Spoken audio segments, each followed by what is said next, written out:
क्या होता है समझना ध्यान से। अगर हमको अमेरिका के इधर के किसी शहर में जाना है, new Jersey, New York, Washington, Boston, ये सब शहर में जाना है, तो हम लोग इस रूट को लेके आते हैं।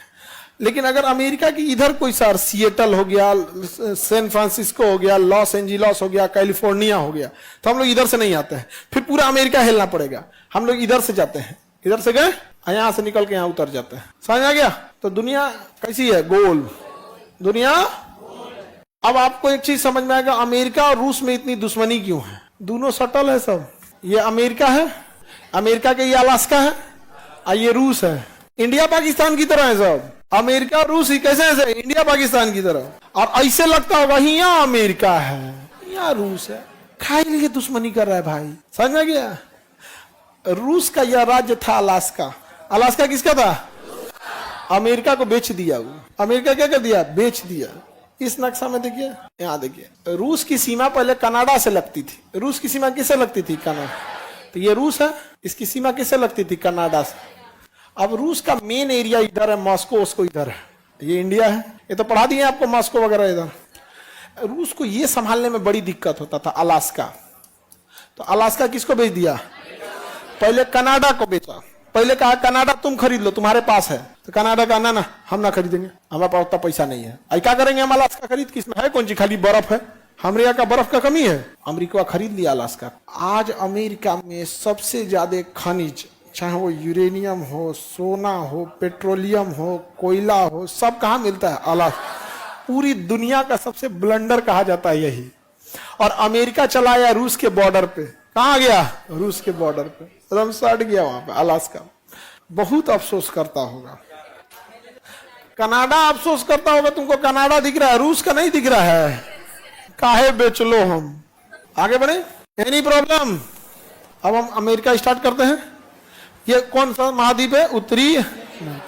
उत्तरी अमेरिका में ये देश कौन सा है? कनाडा। दुनिया का सबसे बड़ा देश रूस। रूस के बाद कौन आता है? कनाडा। दुनिया का सबसे बड़ा देश रूस, रूस के बाद कनाडा।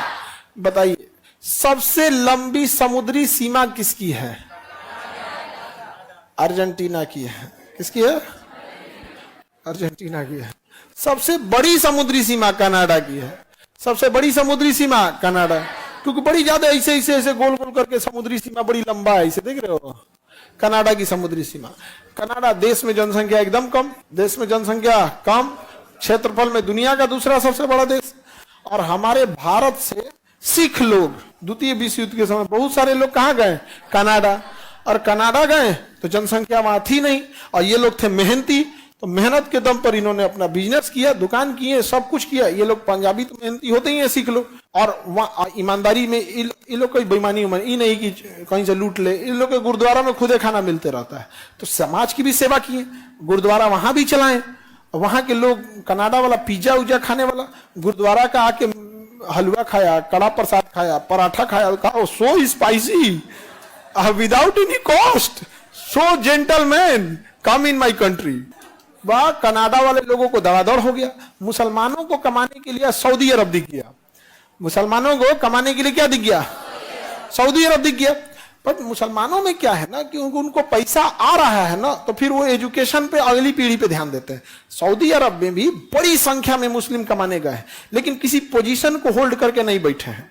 सिख जब भारत से कनाडा गए तो मुसलमानों की तरह जाके नहीं बैठ गए वहां पे, वो पोजीशन होल्ड कर लिए, जमींदार बन गए, वहां बिजनेस कर लिए, दुकानें खोल दिए, एजेंसी खोल दिए, इवन कि वहां एगो विधायक बन गया, सांसद बन के मंत्री बन गया। आज सिखों के सपोर्ट के बिना कनाडा में सरकार नहीं बन सकती है। सिखों का वहां पे कितना बड़ा वर्चस्व हो गया, सोचिए। हो गया कि नहीं हो गया? पढ़े लिखे भी थे, अब कनाडा वो पढ़ने भी चले गए, सब कुछ चले गए यहाँ पर। आज कनाडा में बड़ी संख्या किसकी है? सिख लोगों की है। समझा गया कि नहीं आ गया? कहाँ पे? कनाडा में। और कनाडा में नहीं, कनाडा में अंग्रेजी के बाद पंजाबी बोली जाती है। कनाडा में अंग्रेजी के बाद क्या बोली जाती है? पंजाबी बोली जाती है। आगे बढ़ जाए, वहां ट्रक ड्राइवर से लेके ढाबा, रेस्टोरेंट, सब चीज कौन बना दिए?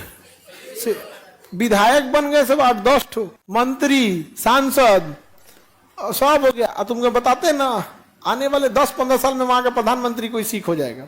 गठबंधन की सरकार बनेगी और कोई ना कोई क्या बन जाएगा, सिख। ये एक जस्टिन ट्रूडो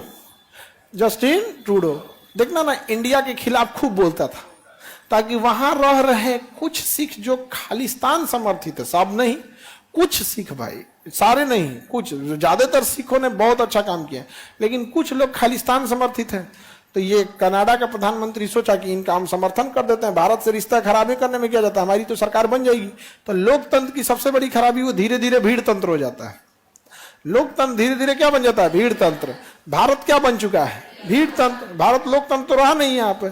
अब यहाँ पे कोई ये बात नहीं, अब अपने से सोच के देखो कि जिस देश में किसानों को 5 किलो अनाज के लिए लाइन में लगा दिया गया, ये शर्म की बात है, तो इसे शर्म ना करके उपलब्धि गिनाया जा रहा है कि मैं 5 किलो राशन दे रहा हूं। इससे शर्म की बात क्या हो सकती है? यदि हम खड़ा होकर कहें कि देखो मैं कितना अच्छा हूं, मैं अपनी माता को 5 किलो राशन देता हूं, समाज थूक के मरद कर देगा हमको कि माँ बाप सर आंख पे बैठाने की चीज है, 5 किलो राशन के लिए नहीं। आप समझे, मेरी जिम्मेदारी क्या है, एक परिवार की, मेरी जिम्मेदारी मेरी फैमिली को है। क्या अगर हम ये उठ के कहें मैं अपने परिवार को 5 किलो राशन देता हूं, कोई हमको अच्छा कहेगा? लेकिन इस देश में इसको उपलब्धि गिना जाता है। आपको मानसिक रूप से हत्या कर दी गई है, आप जिंदा रहने को विकास समझ रहे हैं। आप अपनी तुलना गुलामी में जी रहे गुलामों से कर रहे हैं कि हमारी तुलना तो गुलामों से बेहतर है। ये स्थिति हो गई है, जबकि वहां ऐसी स्थिति नहीं है। बोरिस जॉनसन ब्रिटेन के प्रधानमंत्री थे। मेट्रो से जब वो उतरे ना, तो अपना सामान लेके उतरे, उनका सूटकेस उठाने वाला कोई नहीं था। बोरिस जॉनसन अमेरिका के, ब्रिटेन के प्रधानमंत्री। अब मेट्रो में खड़े होके आए थे, क्योंकि मेट्रो में सीट महिलाओं के लिए होती है। मेट्रो में खड़े थे और जो पहले बैठ गए थे बुजुर्ग लोग, उनको उठे भी नहीं खड़े होने के लिए। और हमारे यहाँ एक विधायक किसी को मारा है विंडो सीट के लिए। वंदे भारत में एक आदमी विंडो सीट लिया था, तो विधायक आया बाद में और उसको मारा है विधायक कि तुम्हारा विंडो सीट है तो क्या हुआ, हमरा मन है बैठने का, हम विधायक है। मारा है विधायक उसको। विधायक व्हाट इज विधायक? लोकतंत्र में विधायक मतलब कौन चीज, नहीं समझे? अब जैसे गांव में तो विधायक का बहुत दबदबा है, पटना में नहीं पूछता है कोई। पटना में पुलिस वाला विधायक को नहीं पूछता है, दरोगा को कहेंगे ना विधायक बोल रहे, कह रहे पटना है, मंत्री के नीचे कोई वैल्यू नहीं। बोला फोन रखे यहाँ पे पटना में सही में होता है, पटना में पैरवी मतलब मंत्री। पटना में कोई विधायक अगर फोन करेंगे ना थाना को, तो होमगार्ड को दे देगा, बतिया ले तुम पटना है पटना। लेकिन तुम्हारे यहाँ गांव में तो विधायक अमीशपुरी है, क्या सुनबो नहीं करेगा? सबका थोड़े सुन लेता है। अब हम लोग तो यहीं रहते हैं, तो हम लोग को तो सब चीज पता है। अच्छा काम करे तो रेस्पेक्ट करना चाहिए, लेकिन विधायक अगर दबदबा दिखाने लगे ये खराब लगता है। आप विधायक बन के क्या कीजिए, अच्छा काम कीजिए, इज्जत होगी आपकी। मंत्री, अब मंत्री में भी आरा गरा मंत्री नहीं, सरकार के 5-6 गो फेवरेट मंत्री होते हैं, सब वो उन्हीं की बात सुनेगा, नहीं समझे? अब बाकी गांव में तो विधायक क्या है, अमीशपुरी है, बड़ा बाबू हमेशा आगे पीछे करते रहेंगे, हाँ विधायक जी विधायक जी विधायक। पटना में नहीं होता है, पटना में सीधा